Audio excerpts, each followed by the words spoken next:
नमस्कार दोस्तों, पहलवान गुरुदीन ग्रुप ऑफ कॉलेज के यूट्यूब चैनल पर आपका हार्दिक स्वागत है। मैं विभा ताम्रकार, राजनीति विज्ञान की प्रवक्ता। यदि आपने हमारा चैनल अब तक सब्सक्राइब ना किया हो तो प्लीज़ सब्सक्राइब करें, लाइक करें, शेयर करें और कमेंट करें। बेल आइकन बटन दबाना ना भूलें, जिससे हमारी सारी नोटिफिकेशन आपके पास सबसे पहले पहुँचे।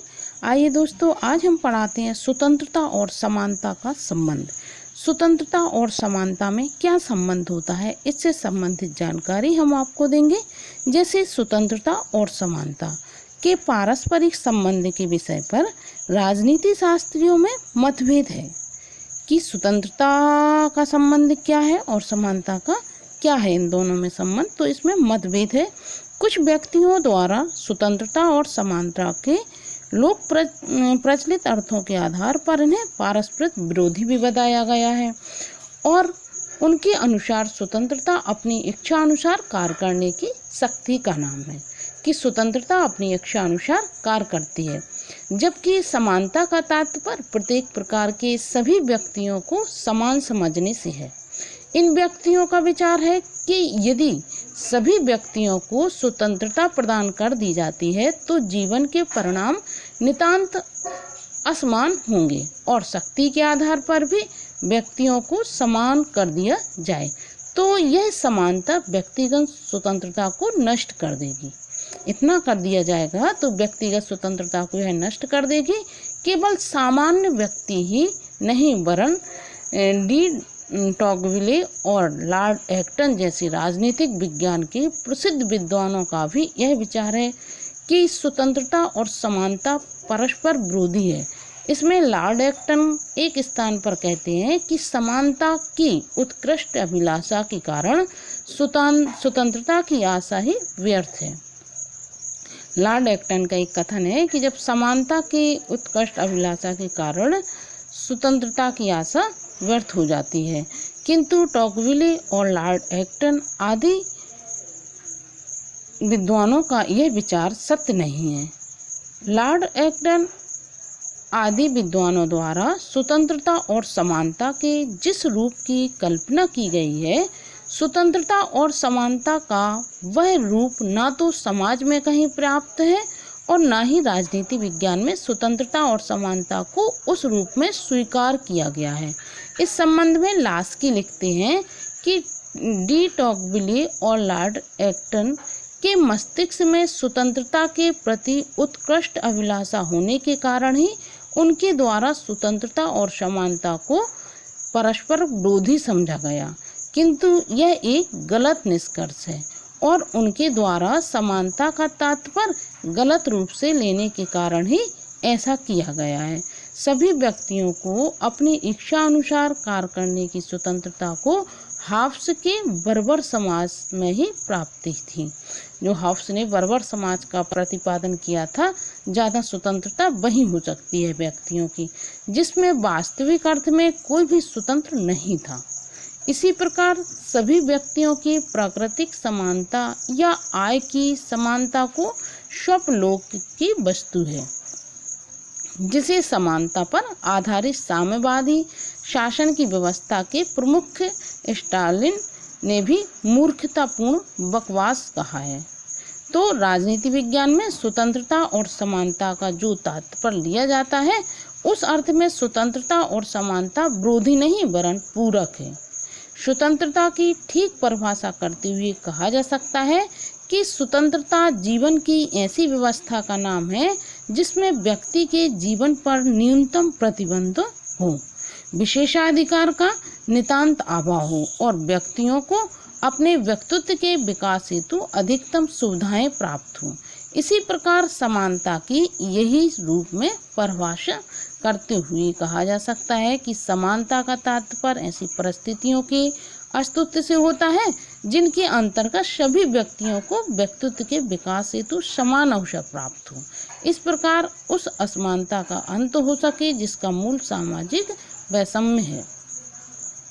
स्वतंत्रता और समानता की इन परिभाषाओं के अनुसार स्वतंत्रता और समानता दोनों का ही उद्देश्य मानवीय व्यक्तित्व का उच्चतम विकास है और इस प्रकार स्वतंत्रता और समानता एक दूसरे की सहायक और पूरक हैं, पारस्परिक विरोधी नहीं हैं। स्वतंत्रता और समानता एक दूसरे के पूरक हैं और पारस्परिक विरोधी नहीं हैं। तो इस स्वतंत्रता और समानता की परिभाषा के आधार पर कई विद्वानों ने अपने अपने मत व्यक्त किए हैं। तो इसमें लास्की लिखते हैं कि संपत्ति की असमानता स्वतंत्रता के विरोधी है। साधनों के अभाव के कारण निर्धन व्यक्ति न्यायालयों में उचित न्याय प्राप्त नहीं कर सकता है और मुकदमेबाजी की लंबी प्रक्रिया से धनी लोग अपने निर्धन पड़ोसियों को तबाह कर देते हैं। तो यह समानता और स्वतंत्रता थोड़ी दिक्कत में आ जाती है। वहाँ वह निम्न वर्गों पर दबाव डालने की अनुचित शक्ति प्राप्त कर लेता है और निम्न वर्गों को केवल नाम मात्र की ही स्वतंत्रता प्राप्त होती है। तो यहाँ लास्की का एक कोटेशन निम्न वर्ग और पूंजीपति वर्गों में बट जाता है। वास्तव में समानता के द्वारा स्वतंत्रता के आधार के रूप में कार्य किया जाता है एक ऐसे राज्य में जिसमें समानता नहीं है। स्वतंत्रता हो ही नहीं सकती। जहाँ समानता जिस राज्य में नहीं हो सकती है तो उस राज्य में स्वतंत्रता भी नहीं हो सकती है। इसमें कई रूपों में इसको व्यक्त किया जा सकता है। जैसे राजनीतिक समानता नहीं होगी तो स्वतंत्रता व्यर्थ हो जाएगी। जब राजनीतिक स्वतंत्रता हमें प्राप्त नहीं होती है तो स्वतंत्रता हमारी व्यर्थ हो जाएगी और जनता के एक बहुत बड़े भाग को शासन में कोई भाग प्राप्त नहीं होगा। दूसरे में आता है कि यदि नागरिक समानता नहीं होगी तो जो व्यक्ति नागरिक अयोग्यता से पीड़ित है उन्हें स्वतंत्रता उपलब्ध नहीं हो पाएगी। यदि सामाजिक समानता नहीं होगी तो स्वतंत्रता कुछ ही व्यक्तियों का विशेषाधिकार हो जाएगा। यदि आर्थिक समानता नहीं होगी तो धन कुछ ही व्यक्तियों के हाथों में केंद्रित हो जाएगा और केवल वही वर्ग स्वतंत्रता का लाभ उठा सकेगा जिसके हाथों में धन है। ऐसी स्थिति में डॉक्टर आशीर्वादम ने ठीक ही कहा है कि फ्रांस के क्रांतिकारी ना तो पागल थे और ना मूर्ख। ना तो वह पागल थे फ्रांस के जो क्रांतिकारी थे और ना ही वह मूर्ख थे जब उन्होंने स्वतंत्रता, समानता और भ्रातृत्व का नारा लगाया था। तो उन्होंने उस वक्त सही लगाया था कि उन्हें स्वतंत्रता भी चाहिए और समानता भी चाहिए देश से।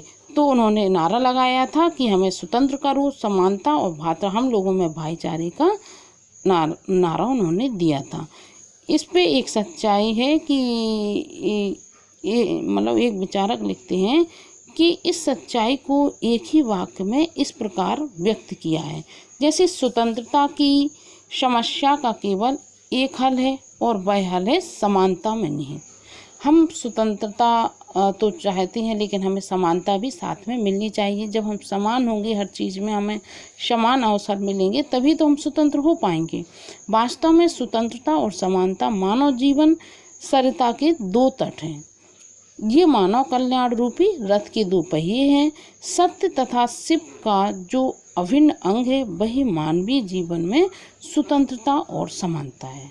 सत्य तथा शिव का जो अभिन्न अंग है वही स्वतंत्रता और समानता का पूरक है। यह नितांत संभव है कि भारत के गरीब किसानों और मजदूरों में अनेक व्यक्ति नेहरू और टैगोर के समान ही प्रतिभा संपन्न हैं, लेकिन पर्याप्त सुविधाएं प्राप्त न होने के कारण वे अपने जीवन का विकास न कर सके। वस्तुतः समानता के अभाव में सबसे अधिक योग्य व्यक्ति की खोज उसी प्रकार से बहुत अधिक कठिन है जिस प्रकार एक ऐसी दौड़ में सबसे तेज दौड़ने वाले व्यक्ति का पता लगाया है।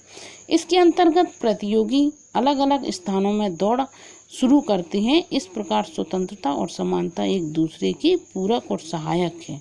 इसमें R.N. टॉनी ने सत्य कहा है कि समानता की एक बड़ी मात्रा स्वतंत्रता की विरोधी न होकर इसके लिए आवश्यक है। तो आए दोस्तों, मैंने स्वतंत्रता और समानता में बताया कि जिस प्रकार समानता जरूरी है उसी प्रकार हमें स्वतंत्रता जरूरी है। जब हमें स्वतंत्र होंगे तभी हमें समानता मिल सकती है। तो समानता और स्वतंत्रता इस संबंध दोनों का घनिष्ठ संबंध है। तो ये चैप्टर भी आपको समझ में आ गया होगा। धन्यवाद दोस्तों।